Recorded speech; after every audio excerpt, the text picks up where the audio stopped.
friends say that she took him to a tattoo shop and made him get a tattoo that said Tammy. Now, she denies this. She says, no. He went there on his own, but a lot of witnesses heard Tammy say, if you didn't mess around with that girl, you wouldn't be doing this right now. We're talking about Heather Elvis's case. So this took place in 2013. She was only 20 years old when she disappeared. The case takes place in Myrtle Beach of South Carolina. And Heather Elvis grew up there, and ever since she was young, people say the same thing about her. So she grew up with an older brother and I believe a younger sister. And they said the minute that she was born, she was just like this really outgoing person, incredibly creative. And now, like most creative people, she was well loved. And immediately after graduating high school, she was like, bye. But she moved into these apartments that were relatively close to her parents, and she started working immediately after high school. She got a hostess job at the Tilted Kilt. So she's a hostess there, and people freaking loved her. Like, her colleagues loved her, her customers loved her. Now, this is where things get a little bit crazy. So because Heather was working at the Tilted Kilt, I'm sure that she had a very intense group of customers, like a very interesting mix of people coming in and out, and she actually started dating someone that she met while being a hostess there. This person that she was dating was almost twice her age. He was much, much older than her. He was married and had children. And by the time that the wife found out, I mean, this wife was calling that Tilted Kilt nonstop and was like, you need to stop messing with my husband. And Heather, she was, I wouldn't call her a homewrecker because, I mean, she's so young at this point, but also on top of that, this guy kept telling her, like, we're pretty much separated, just living in the same house. We don't even sleep together. We're just raising the kids together. That's it. We just haven't officially gotten divorced yet, but I want to leave her for you.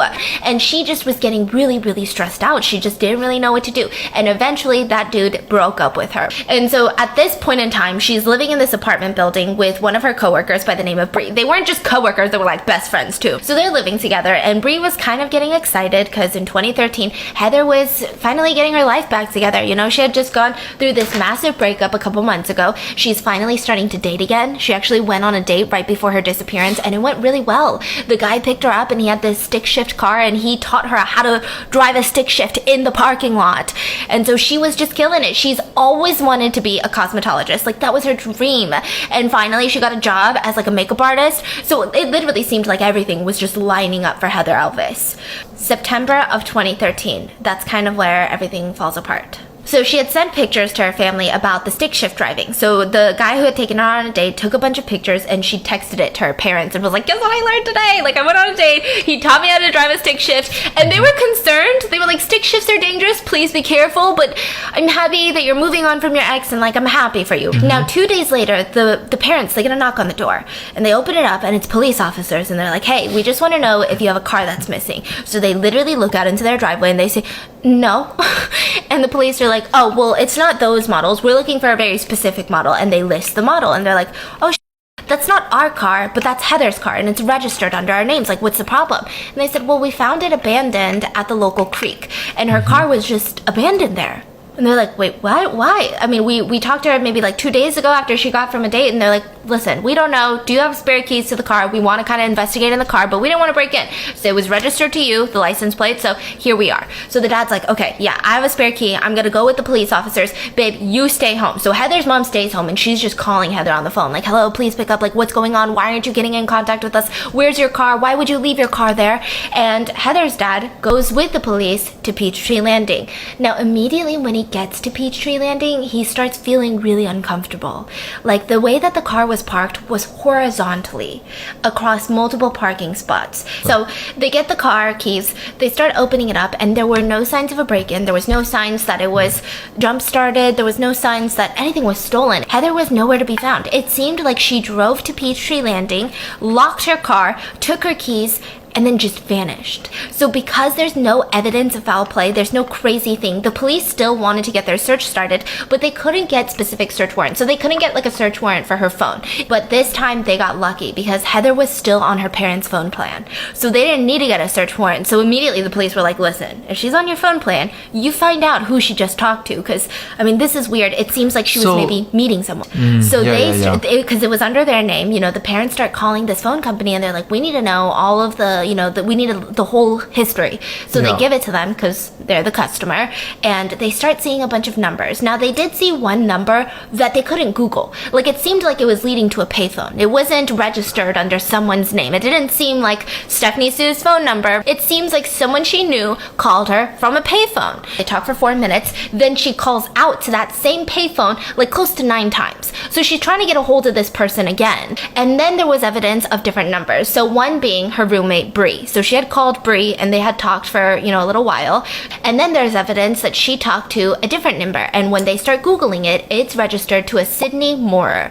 They realize that that is Heather's ex-boyfriend. So immediately Heather's dad, being so angsty, he's so anxious and paranoid, he's freaking out. But he really wants to talk to Heather's ex-boyfriend. So he calls him in the middle of the night and says, listen, I know it's the middle of the night. I hate to disturb you like this. I'm normally not one to do this, but I'm Heather Elvis's dad, and Heather Elvis is missing. And that's when Heather's ex-boyfriend tells Heather's dad, I don't know who you're talking about. Don't call me again. So the police start questioning Bree, the roommate, and they're like, well, where were you the night that she went missing? And she's like, okay, well, I was literally out of town. I have an alibi and everything, but here's what went down. So she went on that date 2 nights ago, and she had a good time. She learned how to drive that stick shift. She sent pictures to me, to her family, and everyone, right?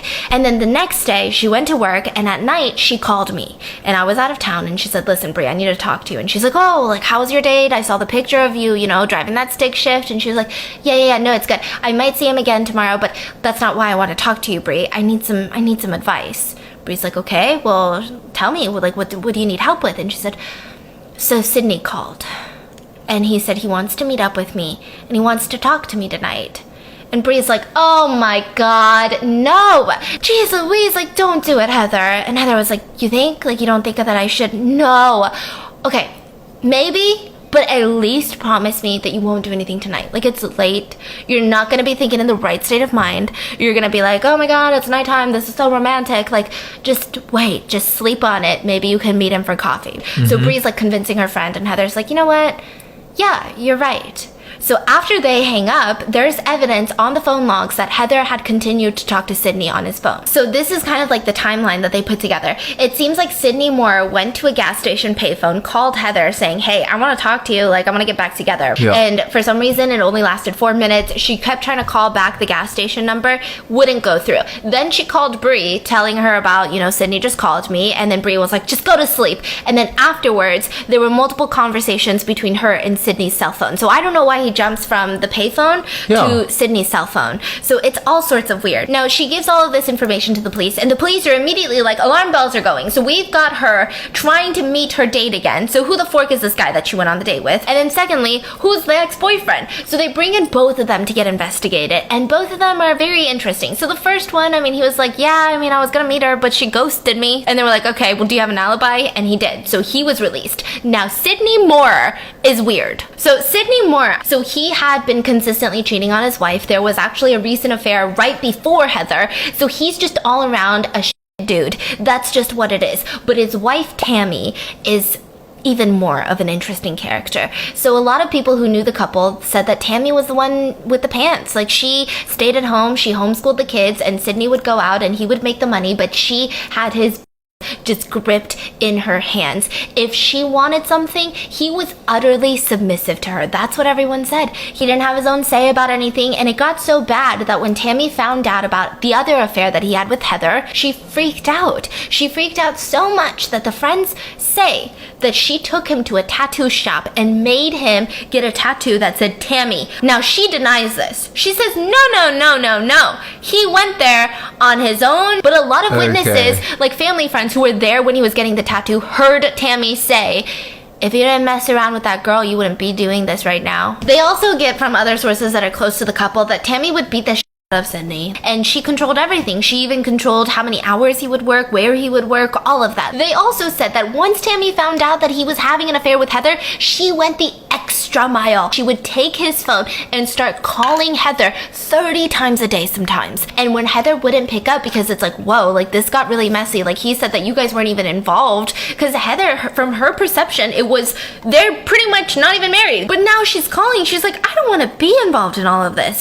So she stopped picking up, and that's when she got a bunch of texts like, you're just a little You're just a little booty call. You're just blah, blah, blah, blah, blah. And it all started getting worse because there was a rumor around town that Heather was pregnant with Sydney's kid. So the police start questioning Sydney, and he claims, yeah, I talked to Heather a couple times. I told her to stop harassing me and my family because I love my wife. And I also just stayed my home that day. I didn't do anything weird. I didn't do anything shady. What's wrong with y'all? So that was his first interview. And then his second interview, they actually got CCTV footage from the gas station of a man walking to the payphone and using the payphone at the same time that payphone called Heather. They can't even identify if it's Sydney Moore. So they sit him down and they say, why did you go to the gas station and call her? And he's like, I don't know what you're talking about. And they're like, you called her from the payphone. And he's like, payphone?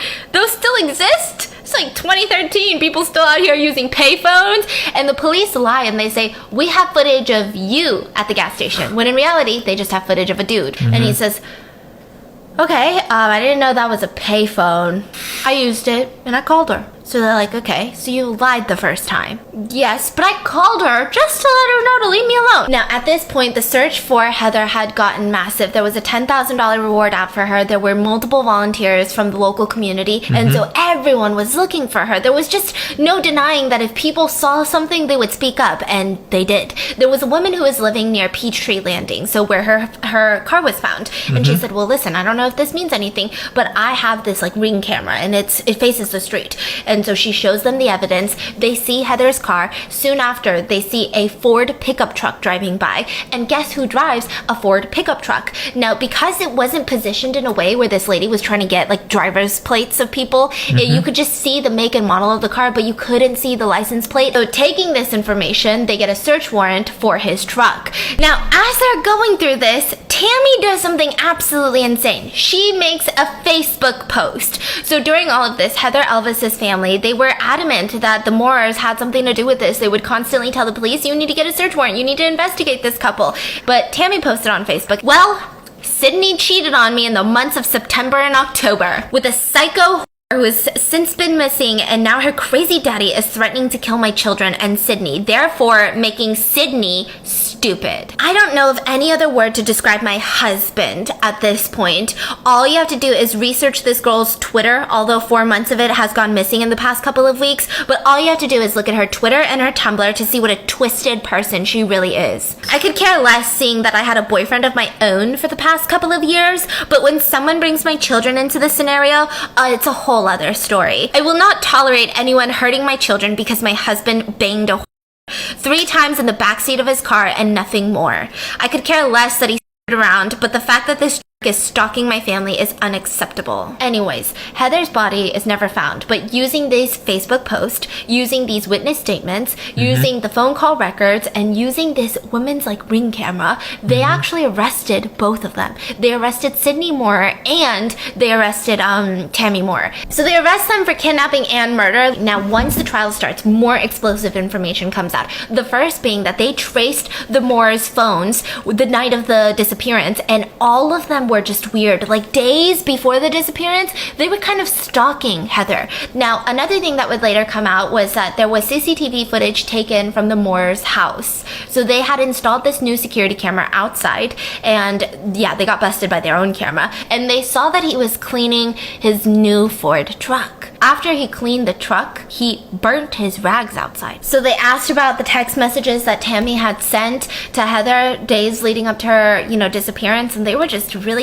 aggressive. And so they read it out aloud to her, and Tammy testifies on the stand because the prosecutor, her name is Nancy, and she asks, what was going on in your head when you sent stuff like that? Like these text messages, I mean, they're really mean. What was going on in your head? And Tammy's sitting up there and she says, I guess I was just being a at the time, I guess. I mean, that's really all I can say, Nancy. Nancy would be like, so you just were being a when you said blah, blah, blah, blah, blah? And she's like, yeah, I mean, all I can say, Nancy, is that I guess I was just being a And finally, the prosecutor looks at her and goes, have we met outside of this courthouse? No. Oh, that's interesting, because I didn't know we were on a first name basis. And the prosecutor was like, I'm done with this, and sat down. So they were both found guilty. They were found guilty of a conspiracy to kidnap and kidnapping, and they were sentenced to 30 years for each count, but they will be served concurrently. And they're already trying to appeal because it's just like one of those situations. I think what's interesting is there's no really DNA, there's no real murder weapon, there wasn't any like kidnapping kid in their house, but they used CCTV, they used phone logs,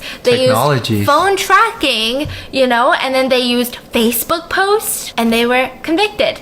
There is speculation, though, with this type of couple, you have to hope that at least one of them starts talking soon. If they found the body one day, can they recharge them?